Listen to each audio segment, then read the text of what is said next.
Hey, Brian from SnakeBytes here. Each year we hold back hundreds and sometimes even thousands of animals to become future breeders. In this week's episode, I want to show you just a handful of my favorites from 2012. You're watching SnakeBytes.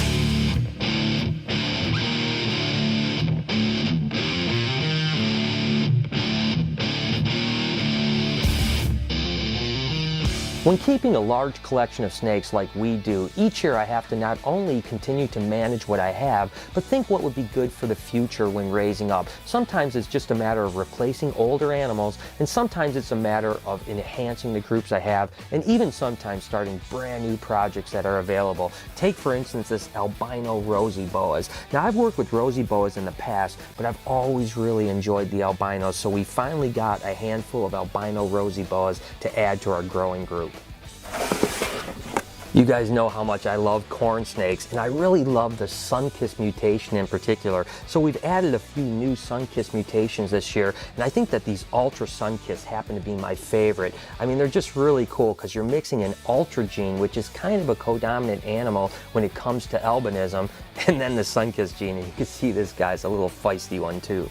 Another sun-kissed mutation that we added this year that I was really happy with the way they turned out were these albino sun-kissed. Now there's already albino reverse okatees, and sun-kissed are an okatee animal, so you already knew they were going to be really cool. But man, the albinos came out way neater than I thought they would. I can't wait till these guys get a year or two old and the color really pops.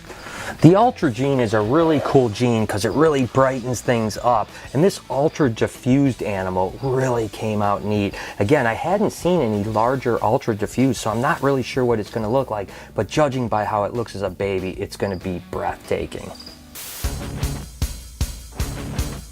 What's Chewy's favorite adult beverage? Is it A, Bacardi and Diet Coke, B, Corona, or C, Jack Daniels on the rocks? Answer with a comment and keep watching to see if you're right. Tetracorns are really the first true codominant animal when it comes to corn snakes. It's actually a pattern mutation, and as you can see, it's just really striped, and the side pattern's all marbled out. They're really beautiful animals. And this year we were able to get some albinos, and they're definitely going to be holdbacks. We also did a few other mutations like aneries that came out really cool as well. As a matter of fact, this may be my favorite mutation, the anery tetras. Again, we're hanging on to a whole bunch of these guys. It's going to be cool to see what we can do in the future. Terrazzocorns are another mutation of corn snake that we're holding a bunch back because I really like them. As you can see, it's another color and pattern mutation with the striping, but unlike the tesseras, they're actually a recessive mutation. We've already bred them into a bunch of different color paint jobs, so we're hoping to get some really cool terrazzo stuff in the next couple years. Probably one of my favorite new mutations that we're working with in corn snakes is the lava gene. Now it's a recessive gene that's kind of hypomelanistic, which is lacking in black pigment, but also adds a lot of iridophore, which is the red pigment. So as you can see, this guy is just really nice bright red, and as they get bigger, wow, do they extremely pop. And when you get them into other mutations, it makes incredible stuff. So we're holding on to a bunch of lava stuff. Let's go upstairs and look at some of the holdbacks up there, but wait a second guys, I gotta show you this. To be honest, these aren't holdbacks because they're already adults, but it is a new project I started working with that I absolutely love. These are actually Savu pythons, and they just are super, super cool. You can see the really bright eyes, and they're really beautiful when they hatch as babies. They're bright red, amazing animals, and this is an adult. As a matter of fact, we already have some eggs cooking from this project, so although this isn't a new project as far as baby goes holdback-wise, I had to show them because we're walking by them. Let's go upstairs, guys. There's a lot of really cool snakes up here, but I'm going to just show you a handful of them as quickly as I possibly can. I produced one of these last year, and I tell you what, it's growing up to be so cool, so I was super excited to produce a couple more of these. These are albino chocolate emery rat snakes. So again, it's cool when you mix the chocolate gene, which has a lot of melanin, and then the albinism gene. It kind of makes this really bright orange animal with little green dots on them, which is kind of interesting. But I tell you another animal that was really cool that I haven't produced a lot of really nice ones in the last few years, but this year I hit some really good ones, and we're hanging on to a bunch of them because we really want to grow that colony, are these orange theri. I tell you what, you don't see nearly as many theri as you used to, and these orange ones are beautiful, and they grow up and they get even better. So I can't wait to produce a whole bunch more of these and have them available.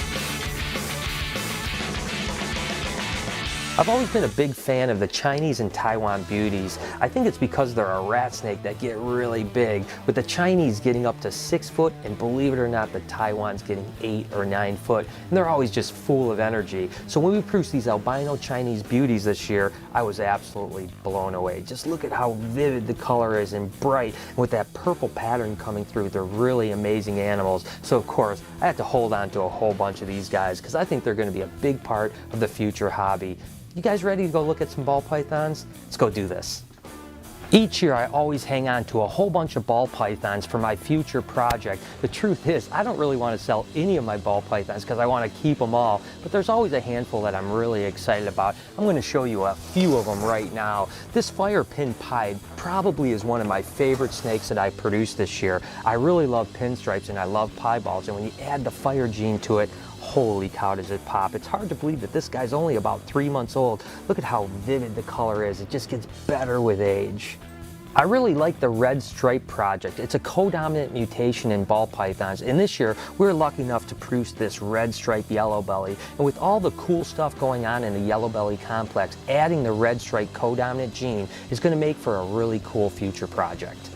With all the awesome clown mutations out there, we were super stoked to produce this Killer Blast Het Clown male. That means we can take this animal to all our clown females and produce some really cool combinations. Again, this is a super pastel pinstripe spider, so you can only imagine what's going to happen when we breed him to all our clown females. The chocolate complex is a codominant mutation of a kind of dark earth tone animal. We've been working on it for a long time, and when we finally hit a killer bee chocolate, we were really excited because again, we can get this into all kinds of other mutations, and the super pastel is going to really help produce some awesome animals. In my opinion, this might be the prettiest snake that we produced this year. This is a Fire Super Blast Spectre. That's right, it's actually a Fire Super Pastel pinstripe and has the Spectre gene. You can only imagine the super stripe stuff we're going to be able to produce out of this girl in the next few years. I've been working on this project for the last couple years. I brought in an import baby that was missing scales on the top of its head. I didn't think a whole lot about it, but when I bred him, believe it or not, it was a dominant or codominant gene. With any luck, we'll be able to breed scaleless heads together next year and not just get the tip of its head scaleless, but the whole body. That should create some controversy.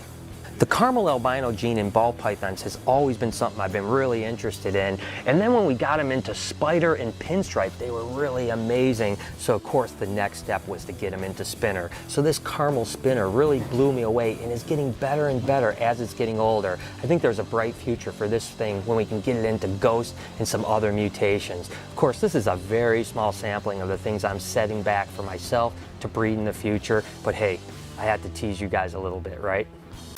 I hope you're ready for another cool Zoom Ed contest giveaway. This week it's going to be a Reptifogger, which happens to be one of my favorite Zoom Ed products. All you have to do is go over on Facebook, like both SnakeBytesTV and Zoom Ed, and because it's the Halloween season, I want to see a really cool costume photo of you. We're going to pick the coolest one and announce it over on Facebook. Good luck, everyone. Now it's fall, and there's lots of series and season premieres coming out, and I want to know, what's your guys' favorite TV show? What are you looking forward to watching this fall? Leave a comment below and let us know. So there it is. I hope you guys enjoyed the show and really like some of our holdbacks. I can't wait till these guys become breeders and see what some of them produce for us. If you guys want to follow all of my new animals and adventures, make sure to hit us up over on Facebook and Twitter at SnakeBytesTV. Until next time, you've been watching Snake Bites.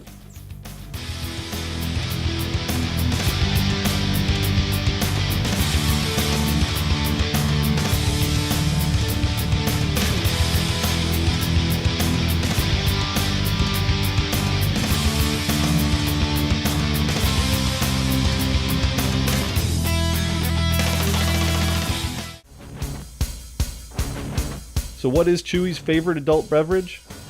Well, if you guessed A, Bacardi and Diet Coke, you are correct. Buy one for him the next time you see him, if you're of legal drinking age. How many do you got? Ow! Oh! You put that on my face! It really bit my face! Get away! I didn't do it. It Really bit my face! I'm way back here. I swear I didn't do anything. It bit on my face! It did bite my face. Oh, it could have got my eye out.